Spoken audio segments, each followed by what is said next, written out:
সমস্যা। প্রত্যেকের জীবনেই সমস্যা আসা যাওয়া করে, আর প্রত্যেক মানুষ সমস্যা আসার পর তার সমাধান খুঁজতে উঠে পড়ে লাগেন।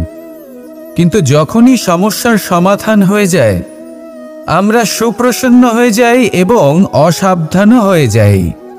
আমাদের মনে হয় যে আমরা সম্পূর্ণরূপে সমস্যার অন্ত করেছি, কিন্তু কোথাও না কোথাও একটা ছোট্ট বীজ রয়েই যায়, আর সেই বীজ আমাদের অসাবধানতার ছত্রছায়ায় বড় হতে থাকে, আর তারপর মহা সংকট হয়ে আবার আমাদের উপর আক্রমণ করে। এই সংকট যে কোনো রূপে আসতে পারে, কোনো শত্রুর রূপেও আসতে পারে, বা কোনো মহামারীর রূপেও আসতে পারে। সেই জন্য সবসময় সাবধান থাকাই উচিত, কারণ অসাবধান হলে কি হয়, আমাদের সুরক্ষা চক্রে একটা ছেদ উৎপন্ন হয়, আর আমাদের শেষ করতে পারে এমন এক বাণ সেই ছেদ বিন্দু হয়ে আমাদের হৃদয়ে প্রবেশ করতে পারে। তাই যে কোনো সমস্যার সমাধান করুন, জয়ী হন, উৎসবও পালন করুন, কিন্তু সাবধানে থাকবেন। আসুন আর আমার সাথে ভালোবেসে বলুন, রাধা রাধা। কর্ম, ধর্ম আর কর্তব্য, এই তিনটি একে অপরের সাথে জড়িত, আর অনেক সময় এই তিনটি পালন করতে করতে আমাদের সেই ব্যক্তির সামনে গিয়ে দাঁড়াতে হয়, তার বিরুদ্ধেই যেতে হয়, যাকে আমরা সব থেকে বেশি ভালোবাসি। কিন্তু সেইখানে এই যুদ্ধ কোনো ব্যক্তিগত যুদ্ধ থাকে না, এ হলো কর্ম, ধর্ম আর কর্তব্যের যুদ্ধ। এটা সরল নয়, অত্যন্ত কঠিন হয় তার সম্মুখীন হওয়া যাকে আমরা সব থেকে বেশি সম্মান করি। কিন্তু আমাদের তো আমাদের ধর্মের পথে চলতেই হবে, কারণ আমরা কর্মবদ্ধ, কর্তব্যবদ্ধ, আর এটাই করা উচিত। শুধু এটুকু মনে রাখবেন, যদি আপনার উদ্দেশ্য শুভ হয়, আপনার ভাবনা শুভ হয়, আপনি যদি কর্ম, ধর্ম আর কর্তব্যের পথে অগ্রসর হন, তাহলে এই প্রক্রিয়াতে যদি আপনাকে আপনার আরাধ্যেরও সামনে দাঁড়াতে হয়, তাহলেও আপনার কোনো ক্ষতি হবে না। তাহলে আসুন আর আমার সাথে ভালোবেসে বলুন, রাধা রাধা। মানুষের কোন বিষয়ে অহংকার থাকে? সময়, ক্ষমতা, শরীর আর সম্পত্তি। আর এই চারটেই সর্বদা সঙ্গে থাকে না। কি বিচিত্র ব্যাপার! আপনি নিজেই দেখুন, সময় আজ ভালো হলেও কাল অবশ্যই খারাপ হতে পারে। ক্ষমতা আজ আপনার থাকলেও কাল তা নাও থাকতে পারে। এই শরীরটা তো নশ্বরই বটে। যত আপনি বার্ধক্যের দিকে অগ্রসর হবেন, দুর্বল হতে থাকবেন, সৌন্দর্য ক্ষীণ হতে থাকবে। আর সম্পত্তি আজ আপনার, কাল অন্য কারোর হয়ে যাবে। আর এই সমস্ত নশ্বর জিনিসে মন কেন্দ্রীভূত করতে করতে ব্যক্তি ভুলে যান সেই বিষয়গুলি যা সর্বদা আপনার সাথে থাকবে, আপনার ঢাল হবে, আপনার সম্বল হয়ে থাকবে। আর তা হলো আপনার স্বভাব, বুদ্ধি, সৎসঙ্গ আর খাঁটি সম্পর্ক। নিজের স্বভাব শীতল রাখুন, কর্মে বুদ্ধির পরিচয় দিন, সর্বদা ভালো মানুষের সাথে সময় কাটান, আর খাঁটি সম্পর্ক সর্বদা পালন করুন। জীবনে সর্বদা সুখী হবেন। রাধা রাধা। আমরা কর্ম করি, আর সেই কর্ম অনুসারে আমাদের তার ফল প্রাপ্ত হয়। এখন এই কর্ম আরো শ্রেষ্ঠ হতে থাকে, আমরা আরো প্রেরিত হতে থাকি। তার জন্য আমরা বড় বড় জ্ঞানীদের থেকে প্রভাবশালী, প্রেরণাদায়ক ব্যক্তির সাথে দেখা করার চেষ্টা করি, দেখা করিও। নিজের কর্মের বিষয়ে বিচার করি, আলোচনা করি, তাই তো? কারণ আমাদের কাজ দেখে তাতে বিশেষ মতামত সামনে থাকা ব্যক্তিই দিতে পারে। কিন্তু এই পুরো চক্রতে সংসারের সব থেকে গুরুত্বপূর্ণ ব্যক্তির সাথে কথা বলতে আমরা ভুলেই যাই। আপনি কি জানেন সংসারের সব থেকে গুরুত্বপূর্ণ ব্যক্তি কে? স্বয়ং আপনি। হ্যাঁ, আপনি সে। আপনি জীবিত আছেন, তাই এই সংসার জীবিত আছে। আপনি হলেন আপনার সমস্ত কর্মের কেন্দ্র। তাই এবার থেকে প্রতিদিন একটু সময় নিজের জন্য বের করে নিজের সাথে কথা বলুন। নিজেকে বুঝুন, নিজের কর্মকে বুঝুন।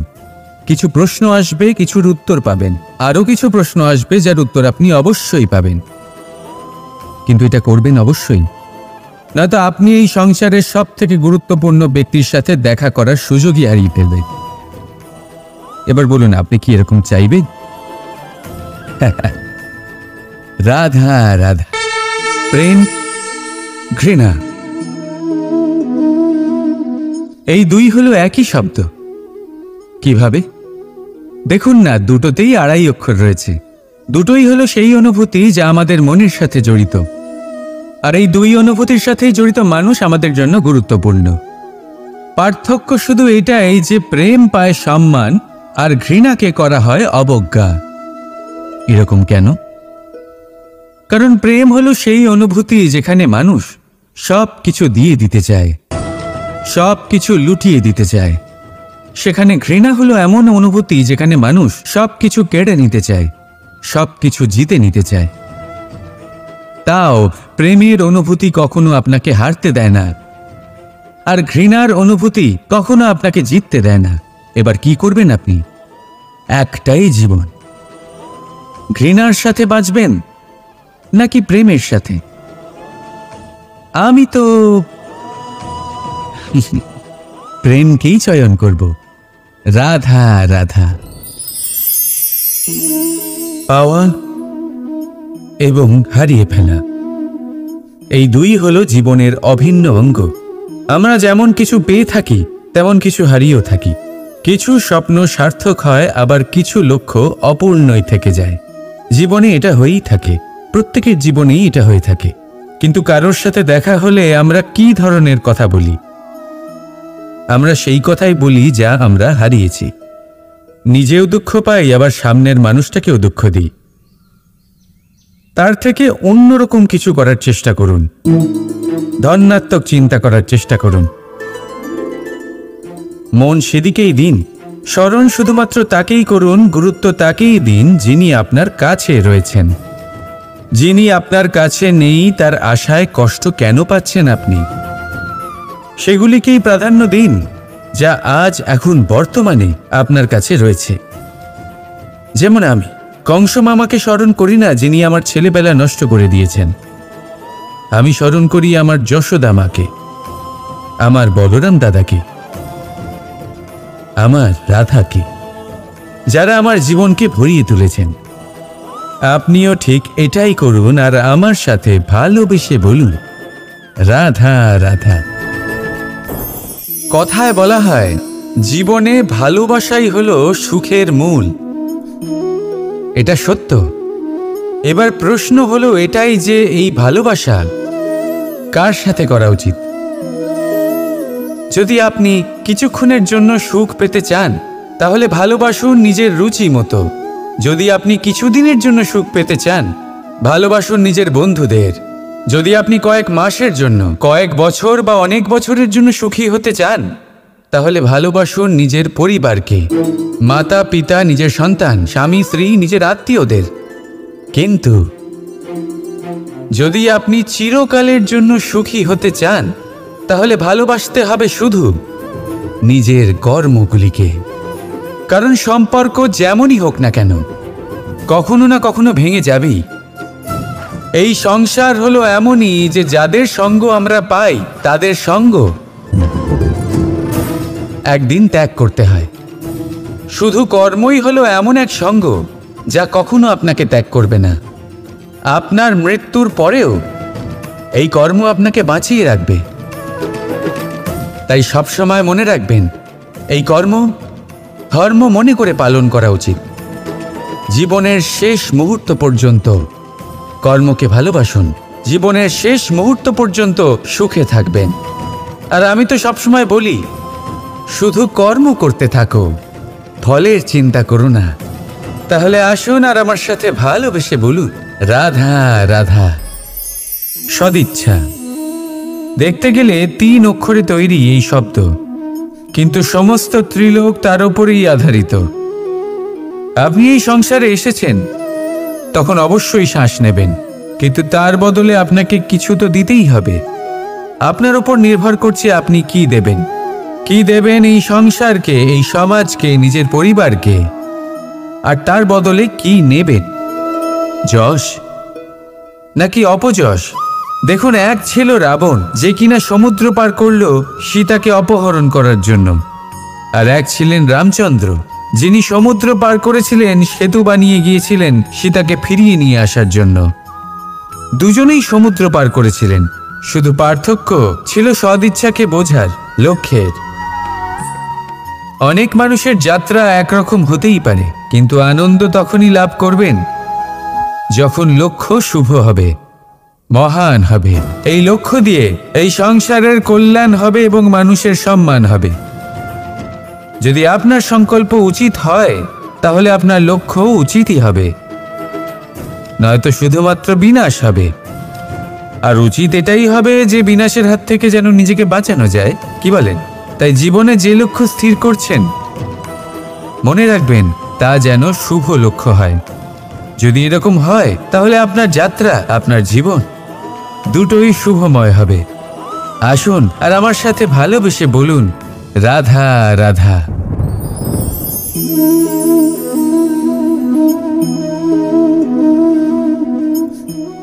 মুক্ত। এই মুক্তই সবাইকে মোহিত করে দেয়, নিজের দিকে আকর্ষিত করে। অত্যন্ত সুন্দর, গোল, শুভ্র।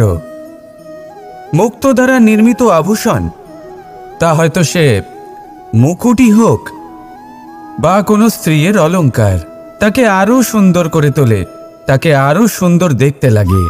এবার এই মুক্তকে এত সুন্দর দেখার জন্য কত কষ্ট সহ্য করতে হয়, তা কি কখনো আপনি ভেবেছেন?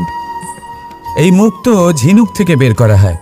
ঝিনুক, যা কিনা সমুদ্রের তলদেশে থাকে। ওকে কত কষ্ট সহ্য করতে হয়, জলের চাপ সহ্য করতে হয়, সমুদ্রের স্রোত সহ্য করতে হয়। এই ঝিনুককে এত কষ্ট সহ্য করতে হয়, এই মুক্তকে এত কষ্ট সহ্য করতে হয়, তারপরে এর রূপ এত সুন্দর হয়। যদি আপনিও আপনার পরিশ্রমের সৌন্দর্য, নিজের পরাক্রমের সৌন্দর্য এই সংসারে প্রকাশিত করতে চান, তাহলে আপনাকেও কষ্ট সহ্য করতেই হবে।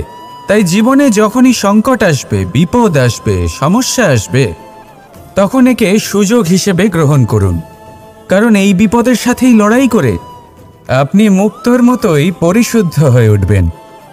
তাহলে আসুন আর আমার সাথে ভালোবেসে বলুন, রাধা রাধা। যখনই আমরা কথা বলি জলরাশির বিষয়ে, যখন আমরা তুলনা করি, তখন আমাদের খুব ভালো লাগে মিষ্টি সরোবর, পুকুর, নদী। আর আমরা অপেক্ষা করে থাকি সাগরের জন্য, সমুদ্রের জন্য। কেন করি? কারণ এই সাগর, এই সমুদ্র, এ হলো অত্যন্ত বিশাল আর ভয়ানক। এর জলও কিন্তু নোনতা, যা আমরা পান করতে পারি না। কখনো ভেবে দেখেছেন এই সমুদ্রের অন্তরে এই নোনতা জল, এই নোনতা ভাব, এটা আসে কোত্থেকে? এই যে সমুদ্র, যে প্রবাহমান নদীর থেকে যে খনিজ নির্গত হয়, তার ভাণ্ডার হলো এটা।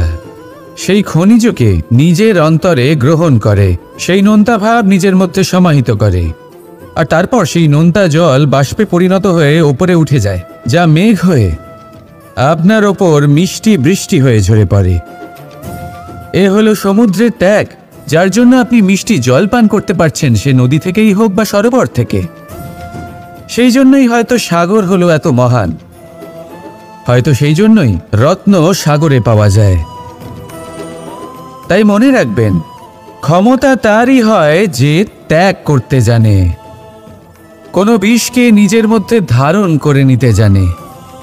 তাহলে আপনিও এটাই করুন, এতটাই শক্তিশালী হয়ে উঠুন, আর আমার সাথে ভালোবেসে বলুন, রাধা রাধা। পরিচ্ছন্নতা।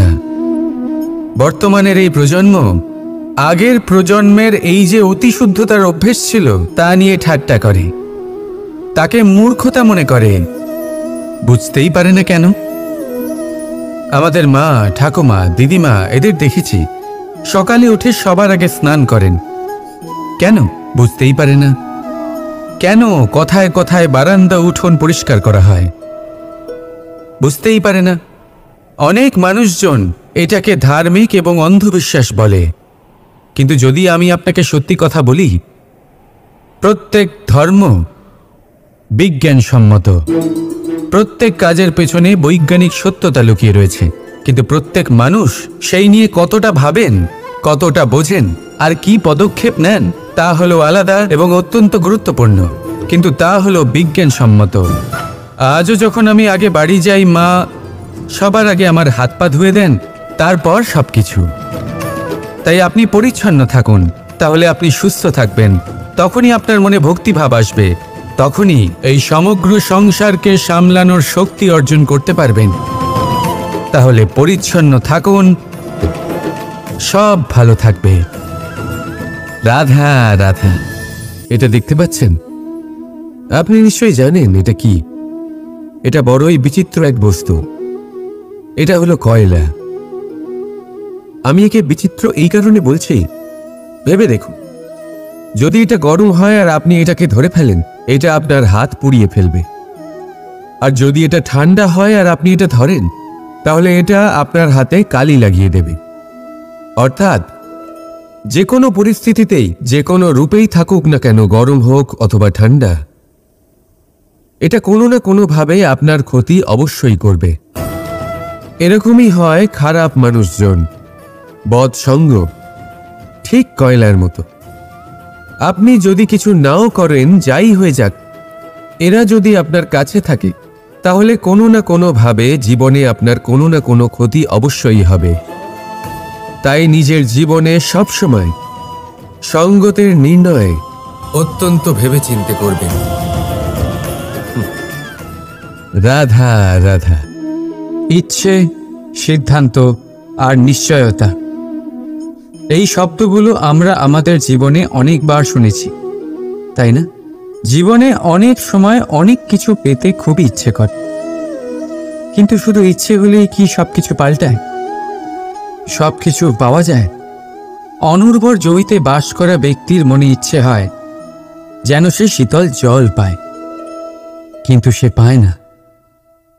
যে এক কুয়ো খোঁড়ার সিদ্ধান্ত নিয়েছে, সে মাটি খোঁড়ার জন্য কোদাল অবশ্যই পেয়ে যায়। আর যে নিশ্চিত করে নিয়েছে, সে দেরি করে হলেও সেই শীতল জল অবশ্যই পেয়ে যায়। তাই জীবনে কেবল ইচ্ছে করবেন না, সিদ্ধান্ত নিন আর তারপর নিশ্চিত করুন, সব পেয়ে যাবেন। আর ভালোবেসে বলুন, রাধা রাধা। স্বপ্ন আর লক্ষ্য একই মনে হয়। এই দুইয়েরই কথা মানুষ কল্পনা করেন, এই দুই মানুষ অর্জন করতে চান। আর এই দুই পূর্ণ হলে মানুষ নিজেকে অত্যন্ত ভাগ্যবান বলে মনে করেন। কিন্তু এই দুইয়ের মধ্যে পার্থক্য আছে। পার্থক্য এই যে স্বপ্নের জন্য বিনা পরিশ্রমের ঘুম দরকার হয়, আর লক্ষ্যের জন্য বিনা ঘুমের পরিশ্রম। যে ব্যক্তি ঘুমের মধ্যে স্বপ্ন দেখতে থাকেন, জেগে ওঠার পর তার হাত খালি থেকে যায়। আর যে ব্যক্তি পরিশ্রম করেন, শয়নকালেও তার হাত তার লক্ষ্যেই থাকে। তাই যদি স্বপ্নও দেখতে হয়, তাহলে লক্ষ্য জেনে পরিশ্রম করুন আর ভালোবেসে বলুন, রাধা রাধা। জীবনে কিছু করে দেখাতে হলে আকাশের সেই সীমা ছুঁতে হবে যে সীমা ছোঁয়ার কথা আপনি কখনো ভাবতেও পারেন না। তাহলে নিজের মধ্যে এই তিনটি গুণ সম্মিলিত করুন। প্রথম, নিজের লক্ষ্যে পৌঁছবার ইচ্ছে, একাগ্রতা। এ আপনার দ্বারা এমন কাজ করাতে পারে যা আপনি কখনো করতে পারবেন না। দ্বিতীয়, সাহস, সমস্যার সমাধান করার ক্ষমতা। এটা আপনার দ্বারা তাই করাতে পারে যা আপনি সত্যিই করতে চান। আর তৃতীয় হলো অভিজ্ঞতা। অভিজ্ঞতা আপনাকে বলে দেবে আপনার কি করা উচিত আর কি নয়। তাহলে যিনি ইচ্ছে, সাহস আর অভিজ্ঞতা এই 3 গুণকে সম্মিলিত করতে পেরেছেন, তাদের জন্য সংসারে এমন কোনো কাজ নেই যা তারা করতে পারেন। তারা সর্বদা প্রসন্ন হয়ে বলেন, রাধা রাধা।